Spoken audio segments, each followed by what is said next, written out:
came home with it on that night at 7 p.m. exactly at 7 p.m. 7:15. Yeah, around 7:15, 7 o'clock p.m. He came home with this giant bag. And I said, "Oh my God, this is for me." And he said, "No." I feel like I was gonna cry with it. And I hear this thud in the kitchen.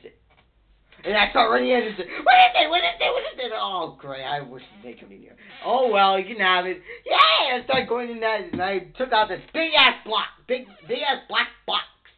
And I almost cracked my pants, but I fought it. And it said, at the very top with this little black circle, said, Nintendo Gamecube. I was so fanatic. And he actually got one of the controls, but this was the bad thing about having that game when I got that GameCube for free. I got it for free. I didn't pay $200 for it. I got it for free. Okay, now here's the bad thing about getting that free GameCube. The controller had this big thing that's supposed to stabilize the controller, keeping it from people from stealing it. Unless you had to get a hacksaw, but you didn't have to damage the wires. Here's the big part. It was 8 o'clock at night. I was screaming for life. I said, "Please, Dad, just get out of this place!" No, we can't have this thing on it. It's actually pretty dangerous for you, Josh. I actually turned it on because I was so anxious to play it. It didn't take me until the next day when somebody actually took the GameCube controller for the day, and they were trying to cut it off without cutting the wires. They did like this, and they did like this, so they able to get the wires out.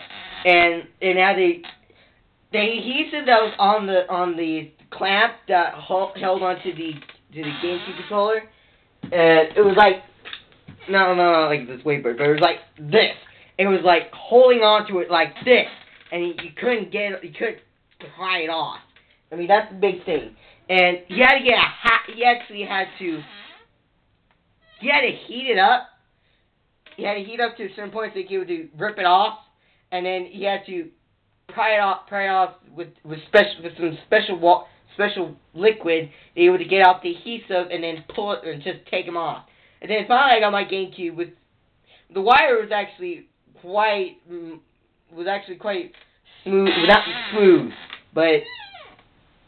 Okay, this is some TV controller, but it was almost like this. It was almost like this, but yes, this is a TV knockoff. Anyway,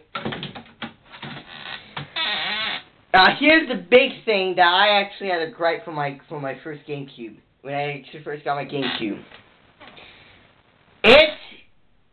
It did not have a memory card, and I begged my dad to buy one. He said, "I will get you one. I will get you one. I'll get you one. I'll get you one. I'll get you one." I got a new game, which was NBA Courtside 2002.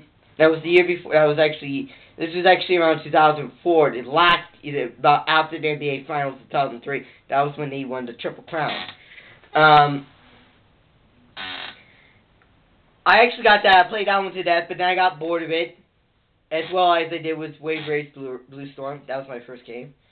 And I wanted a memory card so bad to finally get one for Christmas. 2 to be exact. And one was a backup. I actually hid it. I actually got my dad able to open it and able to put it back in. And that was smart. Okay.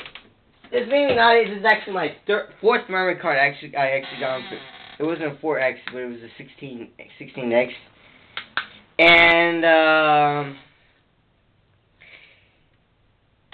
when I was going through it, it actually didn't work so well because it was one of those cheap ones you can actually get like for $10. It would get 16X, and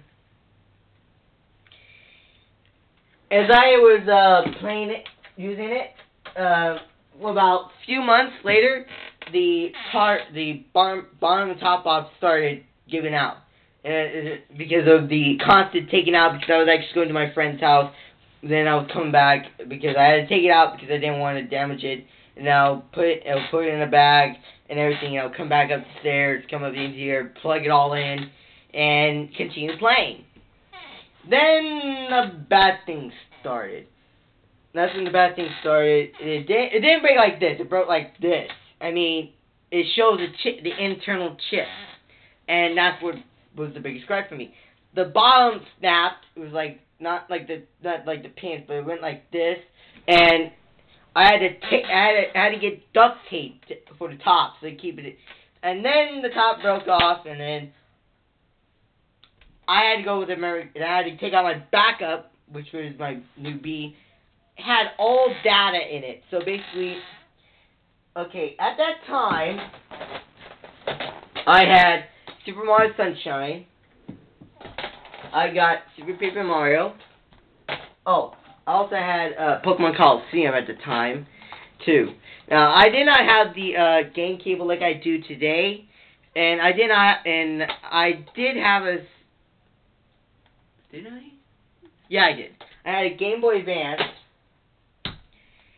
Now, I'm gonna tell you, my biggest problem with the GameCube, that the games didn't suck for me. I mean, I just had this notion that if I kept dying, thought I was playing it wrong. I mean, I seriously thought I was playing it wrong. So I figured out I actually turned bad games into good games. Seriously, I did.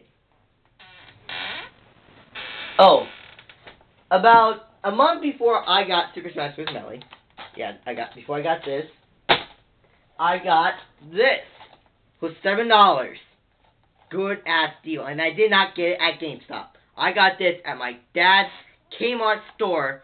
When I was always not allowed to go to the back room where all the games are stored, but they had a bunch of games in there. I got special permission from the manager to go in there, and I still got the disc. To go in there and actually choose whatever game I want, because I was a Kmart baby. So basically, I actually had special privileges. Now, there was one thing I actually regretted that I actually did, because the reason why I got this. I saw something else that would have been much more better than this bitch, but also would not been as good because this game was actually good. I actually remember seeing the one that has Majora's Mask, this one, Legend of Zelda 2, Zelda, and Legend of Zelda, all in one disc. When I actually remembered that, I said, "Oh my God, why didn't I get that and this?" But this was actually a good $7. With plus tax, it was like 10. And I played this one to death. But instead of playing this one first, I played this one, which means this one was like this, and this one was like this to me. I don't know why. Okay. Around that year, I started becoming and also same time around that. Around almost the end of that year, I got Luigi's Mansion, and I beat this, and I actually did get the big ass mansion with over $10 billion and stuff. And around that time, I got Metroid Prime. Now I don't got that because you standing on it. Anyway, I got Metroid Prime Trilogy on the reason why, because I was actually planning to get that, so I sold it, and I sold Metroid Prime. Now, I never played Metroid Prime 2 until I was 15, and I played Metroid Prime Trilogy. That was 2 years ago? No, it was last year. Back in 2009, I actually got Metroid Prime 2. Now, I played Metroid Prime with this. This Waybird actually came with Metroid Prime. Actually, it was the reverse. This came alone, and the other one, because at the time I was playing with my Spike controller, which I don't got anymore because I had to throw away because it's so damaged. Because there's so much time of going like this. Yeah. And that's how I broke it.